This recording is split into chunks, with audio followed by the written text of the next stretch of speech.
Assalamualaikum warahmatullahi wabarakatuh.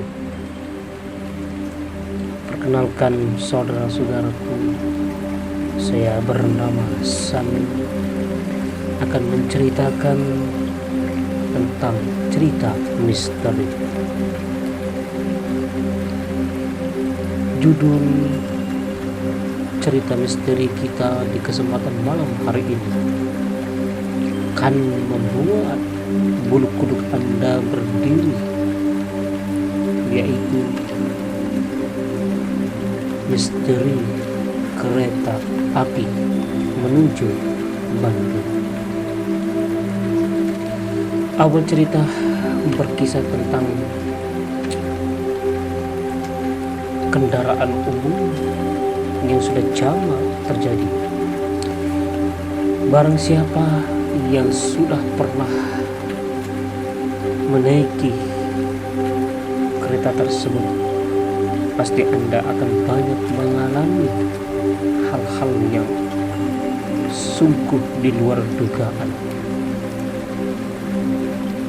Cerita bermula dari Putri.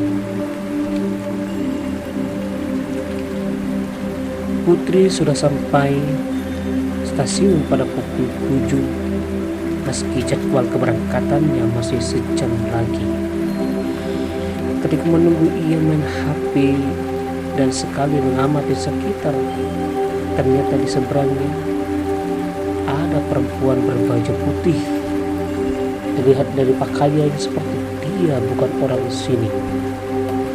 Karena tanpa asing, kereta datang tepat waktu. Putri segera naik. Ketika kereta jalan, tampak si perempuan berbaju putih di seberang tadi tersenyum kepadanya.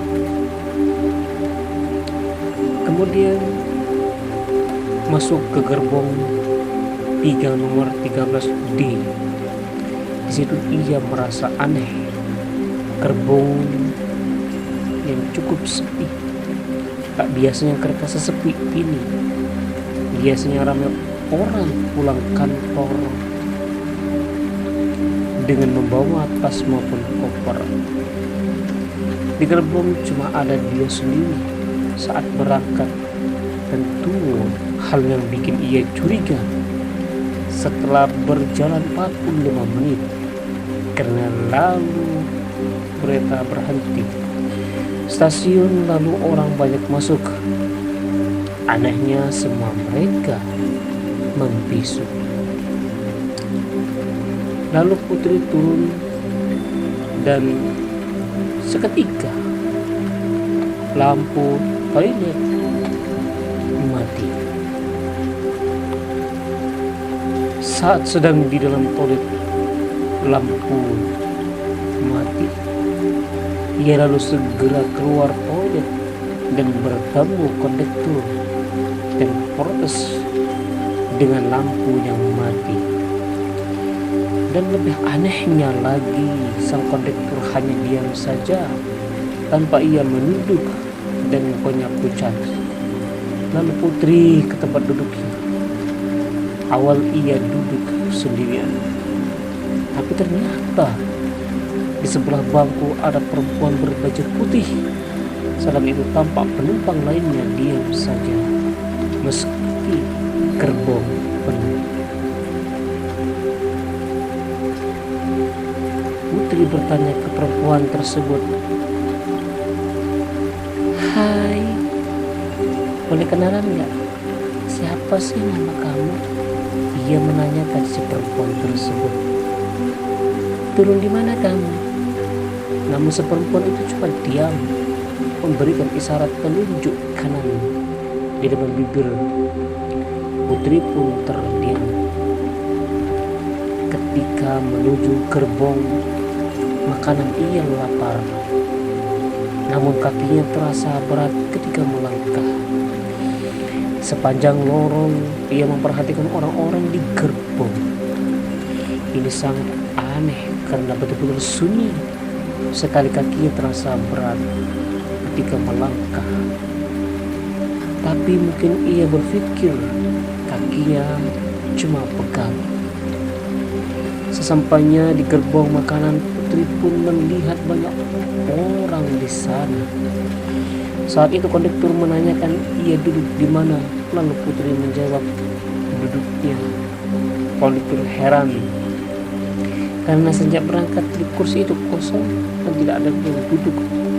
Putri pun mengotot ia benar duduk di sana. Ia juga bercerita ketemu kondektur lain di tempat toilet. Sontak sang kondektur tersebut kaget karena cuma dia yang bertugas malam itu. Kondektur pun meminta Putri menceritakan ulang kisahnya. Setelah Putri menceritakan, kondektur segera mengeluarkan 2 botol minuman yang telah dibacakan doa dan secari kertas. Kondektur meminta dibaca saat sampai rumah. Ia pun mengantar Putri kembali ke gerbong. Putri pun kaget karena di gerbong tersebut ramai dan duduk di samping adalah bapak-bapak. Ia baru teringat bahwa perempuan yang duduk itu bukan perempuan yang di stasiun tadi. Sesampainya Putri di Bandung, sang kondektur bertanya, "Mohon maaf Pak, jangan sampai panik setelah membaca kertas ini. Saya memberitahu jika apa yang Mbak alami hari ini di kereta salah satu dari banyak orang yang pernah mengalami. Mbak tadi masuk ke gerbong selain gerbong nyata. Mbak salah masuk ke gerbong, mungkin karena nomor gerbong yang tempat duduk itu adalah sama dengan wanita yang duduk di sebelah Mbak yang tadi diceritakan kepada saya. Seharusnya Mbak tidak masuk gerbong tersebut. Tetapi saya bersyukur Mbak tidak terjebak di gerbong tersebut, karena sepertinya yang di samping Mbak tadi meminta tolong agar tidak terjebak di sana. Tadi kaki Mbak ada yang menggantung, mungkin merasa kaki Mbak berat. Maka dari itu saya beri 2 kali minum untuk Mbak supaya benar-benar tidak ada yang ikut Mbak sampai di rumah. Mohon maaf Mbak, supaya Mbak tidak salah dalam memilih gerbong. Setelah membaca surat ini, Mbak minta untuk dibakar saja suratnya. Terima kasih Mbak, semoga selalu sehat, jawab dan kondektur tersebut. Cukup sekian cerita misteri di kesempatan malam hari ini. Assalamualaikum warahmatullahi wabarakatuh. Thank you all for watching this here video.